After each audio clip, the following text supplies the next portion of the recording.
কোরবানিকে কেন্দ্র করে কোনো রকম রিয়া, অহংকার, লোক দেখানো কাজ করতে যান এবং পরিবেশ দূষণ হয় এমন কোনো কাজ করতে যান।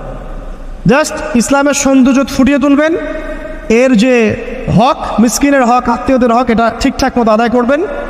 এখানকার গোশত, রক্ত, মাংস কোনো কিছু আল্লাহর কাছে যাবে না, শুধুমাত্র আমার বিশুদ্ধ ইখলাসটাই আল্লাহর কাছে যাবে। অতএব এটা মনে রেখে কোরবানি করা উচিত। আল্লাহ পাক তৌফিক ইনায়াত করুন, আমিন। যে এই কাজগুলো কোরবানি বলেন, এই যে নামাজ, তাসবিহ, তাহলিল, কোরআন তেলাওয়াত, তাওবা, তাকবীর, সওম, এই যে কাজগুলো, এই কাজগুলো পারিবারিকভাবে এবং সামাজিকভাবে করার চেষ্টা করে, তাহলে ইসলামিক সংস্কৃতি, হৃদ্যতা, ভালোবাসা ফুটে উঠবে। ইসলামের সৌন্দর্য অমুসলিমদের কাছে পরিস্ফুটিত হবে। ইনশাআল্লাহ দেখবেন এই সৌন্দর্য দেখে তারা ইসলামের পথে ফিরে আসবে ইনশাআল্লাহ।